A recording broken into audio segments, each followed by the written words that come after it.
আসসালামু আলাইকুম ওয়া রাহমাতুল্লাহি ওয়া বারাকাতুহু।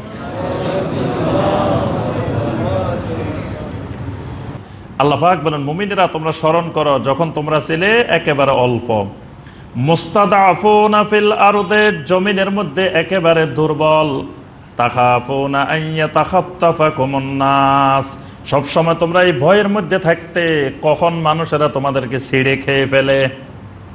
এমন অবস্থা ছিল যে মানুষ কখন তোমাদেরকে ছিঁড়ে খেয়ে ফেলবে এই আশঙ্কার মধ্যে তোমরা থাকতে। অতঃপর আল্লাহ রাব্বুল আলামিন তোমাদেরকে আশ্রয় দিলেন। আশ্রয়টা কোথায় দিছেন? মদিনা মুনাওয়ারাতে আল্লাহ পাক এক নিরাপদ নগরীতে তোমাদেরকে আশ্রয় করে দিয়েছেন। ওয়া আইয়াদাকুম বিনাসরিহি, আল্লাহর সাহায্য দিয়ে তোমাদেরকে শক্তিশালী করেছেন। বদরের ময়দানে ফেরেশতা দিয়ে আল্লাহ রাব্বুল আলামিন তোমাদেরকে শক্তিশালী করে দিয়েছেন। ওয়া রাযাকাকুম মিনাত তাইয়্যিবাত, তোমাদের জন্য তাইয়্যিবাত রিজিকের ব্যবস্থা করে দিয়েছেন। মদিনার মধ্যে তোমাদের জন্য কত সুন্দর সুন্দর খেজুর বাগান। দেখেন মক্কা মুকাররমায় খেজুর বাগান নেই, মদিনা মুনাওয়ারার মধ্যে আল্লাহ পাক কি সুন্দর খেজুর বাগানের ব্যবস্থা করে দিয়েছেন। কত রকমের ফল ফলাদি মদিনাতে উৎপাদন হয়। আল্লাহ পাক বলেন তোমাদের জন্য উত্তম রিজিকের ব্যবস্থাও আমি আল্লাহ করে দিয়েছে। লাআল্লাকুম তাশকুরুন, যাতে তোমরা শুকর গুজারি হও, যাতে বেশি বেশি আমি আল্লাহ শুকর আদায় করো। ইয়া আইয়ুহাল্লাযীনা আমানু, হে ঈমানদারগণ, লা তাখুনুল্লাহা ওয়ার রাসূল, খবরদার আল্লাহ এবং রাসূলের সাথে খেয়ানত করিও না। ওয়া তাখুনু আমানাতিকুম ওয়া আনতুম তা'লামুন, জেনে শুনে তোমাদের নিজেদের আমানতগুলো খেয়ানত করিও না। আল্লাহ এবং রাসূলের সাথেও খেয়ানত করিও না, তোমরা নিজেদের একজন আরেকজনের আমানতগুলো খেয়ানত করিও না। তাহলে বোঝা যায় নিজেদের আমানত বান্দা তখন খেয়ানত করে যখন বান্দা আল্লাহ এবং রাসূলের সাথে খেয়ানত করে। মানে আল্লাহ এবং রাসূলের সাথে খেয়ানত করতে গেলে তার কাছে তো বান্দার সাথে খেয়ানত করা কোনো বিষয় না। এজন্য দুর্নীতি যখন বান্দা আল্লাহ এবং রাসূলের সাথে করে তখন আল্লাহর বান্দাদের সাথে করা তার জন্য স্বাভাবিক হয়ে যায়। এজন্য বান্দা যখন সালাত কায়েম করে না, এটা আল্লাহ রাব্বুল আলামিনের সাথে সবচেয়ে বড় দুর্নীতি। বান্দা যখন শিরিক করে, এটা আল্লাহর সাথে সবচেয়ে বড় দুর্নীতি। বান্দা যখন বেদাত করে, এটা নবী সাল্লাল্লাহু আলাইহি ওয়াসাল্লামের সাথে সবচেয়ে বড় দুর্নীতি। কারণ নবী সাল্লাল্লাহু আলাইহি ওয়াসাল্লাম সুন্নত শিখাইছেন, সে সুন্নতের বাইরে গিয়ে বেদাত করতেছে। তার অর্থ হলো সে নবী সাল্লাল্লাহু আলাইহি ওয়াসাল্লামের সুন্নতের আমানত রক্ষা করতে পারে নাই, আল্লাহর তাওহীদের আমানত রক্ষা করতে পারে নাই। দুটেই আমাদের প্রতি আমানত। আল্লাহ রাব্বুল আলামিনের তাওহীদও বান্দার প্রতি আমানত, নবী সাল্লাল্লাহু আলাইহি ওয়াসাল্লামের সুন্নতও বান্দার প্রতি আমানত। যখন সে তাওহীদ আর সুন্নত থেকে সরে যায় তখন সে আল্লাহ এবং রাসূলের সাথে খেয়ানত করে, আমানতের খেয়ানত করে। তখন সে অন্যান্য আল্লাহর বান্দাদের সাথেও খেয়ানত করা শুরু করে। সেই ওমর রাদিয়াল্লাহু তাআলার সময়ের ওই মেয়ের কাহিনী আমরা তো সবাই জানি, যে মা বলতেছিল দুধের মধ্যে পানি মিশাই বাজারে বিক্রি করার জন্য। মেয়ে কি বলছিল? যে ওমরের সৈন্যরা হয়তো দেখবে না, কিন্তু আমার আল্লাহ তো দেখা যাবেন। তাহলে এই দুর্নীতি বন্ধ হয়েছে কেমনে? ওই যে সে জানে যে আল্লাহ রাব্বুল আলামিন দেখে যায়, পুলিশে না দেখুক, কোনো অফিসার না দেখুক, কেউ না দেখুক, আমার আল্লাহ থেকে তো লুকানো সম্ভব না। তাহলে যে ব্যক্তির ভিতরে এই তাওহীদের আমানত ঢুকছে, এই লোক কখনো দুর্নীতি করতে পারে না।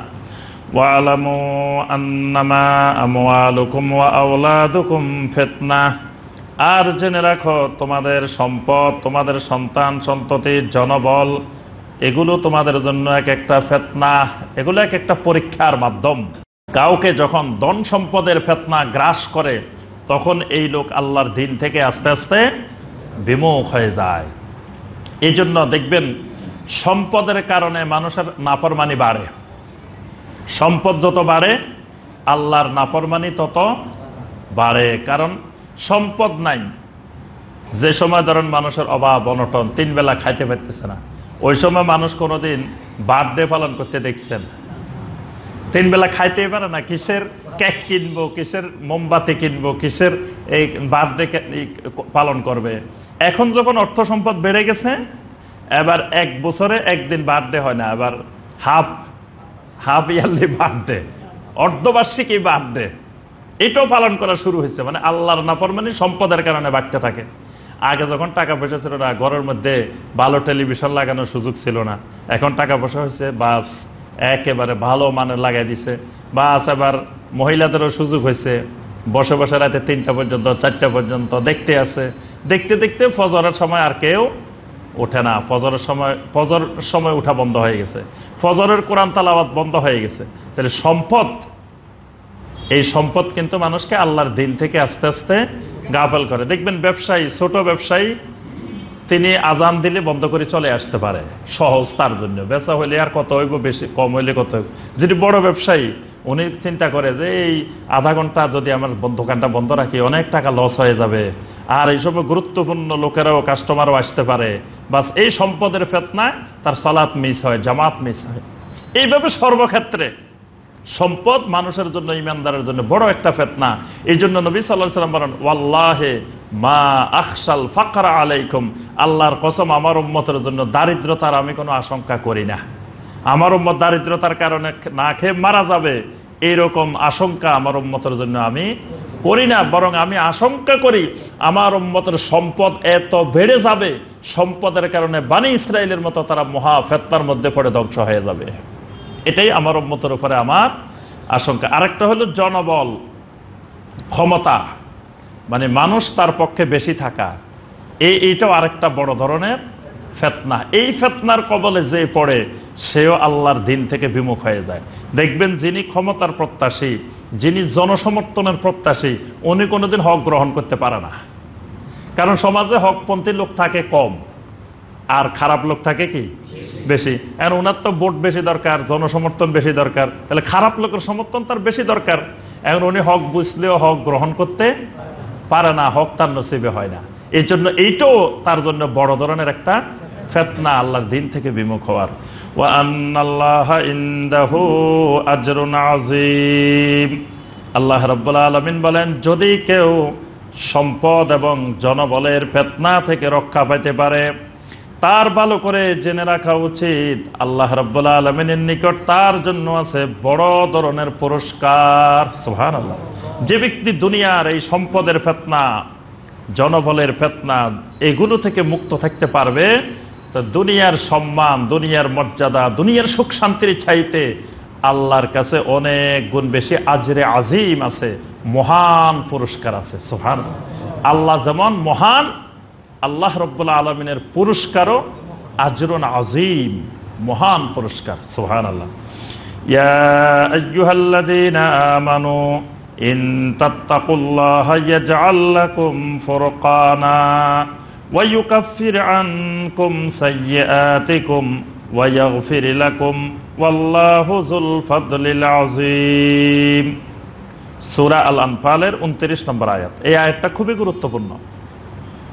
আল্লাহ পাক ঈমানদারদেরকে লক্ষ্য করে বলছেন, ইয়া আইয়ুহাল্লাযীনা আমানু, হে ঈমানদারগণ, ইন তাত্তাকুল্লাহা, যদি তোমরা আল্লাহকে ভয় করো, যদি তোমাদের ভিতরে তাকওয়া আসে, যদি তোমাদের ভিতরে তাকওয়া আসে, আল্লাহর ভয় আসে তোমাদের ভিতরে, তাহলে কি করব? ইয়াজআল লাকুম ফুরকানা, তাহলে আল্লাহ রাব্বুল আলামিন তোমাদেরকে একটা বড় নিয়ামত দিবেন। এই নিয়ামতটার নাম হলো ফুরকান। আল্লাহ পাক কি দিবেন? ফুরকান দিবেন। খেয়াল রাখবেন, এটা আল্লাহ কাকে দিবেন?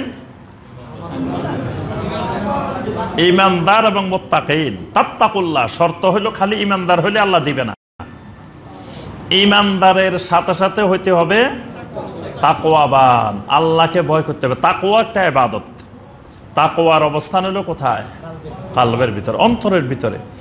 এই তাকওয়া যার ভিতরে যত বেশি তৈরি হবে, আল্লাহ রাব্বুল আলামিন তাকে তত বেশি ফুরকান দান করবেন। এই ফুরকান আলাদা একটা জ্ঞান, এটা মানে কোরআনের জ্ঞান, হাদিসের জ্ঞান বা বিশাল জ্ঞান এরকম না। ফুরকানটা হলো আল ফারকু বাইনাল হাক্কি ওয়াল বাতিল, সত্য এবং মিথ্যার পার্থক্য করার জ্ঞান। সে হয়তো নামও স্বাক্ষর করতে জানে না, কোনো লেখাপড়াই জানে না, কিন্তু বুঝে ফেলায় এটা হক, এটা বাতিল, এটার নাম ফুরকান। আরেকজন বিশাল সার্টিফিকেটওয়ালা, কিন্তু হক বাতিল বুঝে না। তার অর্থ হলো আল্লাহ রাব্বুল আলামিন তাকে ফুরকান দেন নাই। এজন্য হকটা আল্লাহর পক্ষ থেকে আসে, আল্লাহ যাকে চান তাকে দান করেন। এই ফরকান থাকতে হয়। সাহাবায়ে কেরামের মধ্যে দেখবেন অনেক সাহাবায়ে কেরাম ছিলেন বিশাল বিশাল ডিগ্রিওয়ালা, বিশাল বিশাল বুদ্ধিজীবী, বিশাল বিশাল পণ্ডিত ছিলেন না। অনেক সাহাবী ছিলেন মরুভূমিতে আপনার রাখাল ছিলেন, মরুভূমিতে ছাগল ছড়াইতেন, তারপরে বিভিন্ন পেশায় নিয়োজিত ছিলেন। কিন্তু আল্লাহ রাব্বুল আলামিন যখন তাদেরকে ফরকান দিয়েছিলেন, তারা হক এবং বাতিলকে চিনে ফেলেছেন। আবার আবু জাহেল, আবু লাহাব এরকম কত বড় বড় বুদ্ধিজীবী, বিশাল বিশাল জ্ঞানী, কিন্তু হক বাতিল চিনতে পারেন। এই জন্য আল্লাহ পাক বলছেন ইমানদারদেরকে, ইন তাত্তাকুল্লাহা ইয়াজআল লাকুম ফুরকানা, যদি তোমরা আল্লাহ রাব্বুল আলামিনকে ভয় করো, আল্লাহ রাব্বুল আলামিন তোমাদেরকে ওই ফুরকান দিয়ে দিবেন, হক বাতিলের পার্থক্য সৃষ্টিকারী তোমাদেরকে আল্লাহ দিয়ে দিবেন। এটা এমন একটা জ্ঞান, এটা দেখলে আপনি বুঝে যাবেন কোনটা তাওহীদ, কোনটা শিরক, কোনটা সুন্নাত, কোনটা বেদাত। এটা আপনি দেখলেই চিনতে পারবেন, বুঝতে পারবেন। কারণ এটার জন্য বিশাল জ্ঞানী হওয়া লাগে না। কারণ আল্লাহ রাব্বুল আলামিন আকীদার বিষয়গুলো এত সহজ করে দিয়েছেন যাতে যিনি লেখাপড়া জানেন না তিনিও বুঝতে পারেন। হয়তো শরীয়ী মাসালা মাসাইল একটু কঠিন, এটা সবাই পারবে না, এটার জন্য বড় আলেম হইতে হয়। মাসালা মাসাইল জানার জন্য, বুঝার জন্য, শিখার জন্য অনেক জিনিস লাগে। কিন্তু আকীদার বিষয়গুলো, হক বাতিলের বিষয়গুলো, তাওহীদ শিরকের বিষয়গুলো, তারপরে সুন্নাত বেদাতের বিষয়গুলো, এইগুলো এত সহজ, এটা সমস্ত মানুষ একটু শুধু আল্লাহকে ভয় করলে, তাকওয়া থাকলে, হক গ্রহণে আগ্রহী থাকলে সে লোক বুঝতে পারে। এই জন্য এটা বোঝার এবং চিনার বড় মাধ্যম হলো কি? ফুরকান পাওয়া আল্লাহর পক্ষ থেকে।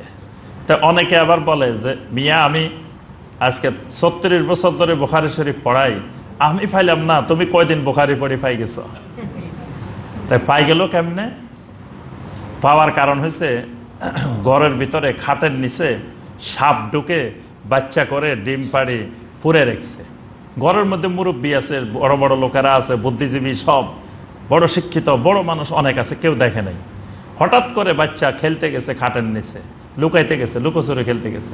বাচ্চা যখনই খাটের নিচে গেছে তখনই একবার আওয়াজ করে উঠছে সাপে। বাচ্চা দেখে সাপ, বাচ্চা দৌড়ায় আসে, সবাইকে কয় সাপ সাপ এখানে। কয় মিয়া ঘরের মধ্যে এত বড় বড় লোক থাকে, কেউ দেখে নাই, মিয়া তুমি এই ছোট্ট বাচ্চা হে দেখে গেছে। আচ্ছা এখানে এই বাচ্চাকে দেখতে পারে না? পারে। কারণ আমি যারা ঘরের মধ্যে বড় বড় বুদ্ধিজীবী আছি, আমি তো ওইভাবে সূক্ষ্মভাবে তাকাই নাই, সূক্ষ্মভাবে খেয়াল করি নাই, কিছু নাড়াচাড়া করি নাই। গতানুগতিক আমি চলতে আছি, ঘরের মধ্যে আসতেছি, যাইতেছি, খাইতেছি, ঘুমাইতেছি, কিন্তু এটাকে সূক্ষ্মভাবে জানার চেষ্টা করি নাই। পড়তেছি, পড়াইতেছি, পড়ানোর সময় করতেছি শোনো হাদিস, এটা কিন্তু আমাদের মাযহাবে নাই। হাদিস ঠিকই আছে বুখারীর মধ্যে, কিন্তু পড়াইতেছি ওস্তাদ, পড়ানোর সময় ছাত্রদেরকে বলে দিচ্ছে যে শোনো এই যে যেটা দেখছো এটা কিন্তু শাফি মাযহাবের হাদিস। আচ্ছা এরপর আরেকটা গেছে, এই শোনো হাদিস এটা কিন্তু মালিকি মাযহাবের হাদিস, এটা হানাফি মাযহাবে নাই। বাস, তো এইভাবে সারা জীবন পড়াইতেছি, পড়তেছি, তো আমি পাবো কোথায়? কিন্তু আরেকজন যে বাংলা বুখারী পড়ছে কয়দিন ধরে, সে তো আর হানাফি সাহাবের কোনটা বাক করে নাই, সে বুঝছে যে এগুলো সবে আমার রাসূলের হাদিস। পার্থক্যটা হচ্ছে এই জায়গায়, যে ৩৬ বছর পড়াইছেন উনি পড়ানোর সময় বুঝছেন যে এটা হানাফি মাযহাবের, এটা শাফি মাযহাবের, এটা মালিকি মাযহাবের, এটা হাম্বলি মাযহাবের। উনি হাদিসগুলোকে ৪ ভাগে ভাগ করে নিছে। আর যেই লোকটা ওই বুখারী পড়ে বুঝে গেছে, এই লোকটা তো ৪ ভাগে ভাগ করে নাই, হে বুঝছে যে সবগুলোই আমার রাসূলের হাদিস, ভাগ কিসের? তাহলে এই কারণে ওই বাচ্চাও বুঝে যেতে পারে। এটার বোঝার জন্য দরকার হলো ফুরকান। আল্লাহ পাক কি দিতে হবে? ফুরকান, হক বাতিল বুঝার জ্ঞান।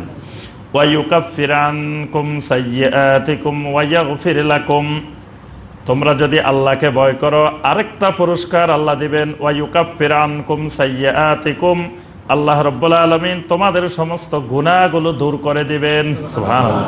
ওয়ায়াগফির লাকুম, তোমাদেরকে আল্লাহ রাব্বুল আলামিন ক্ষমা করে দিবেন।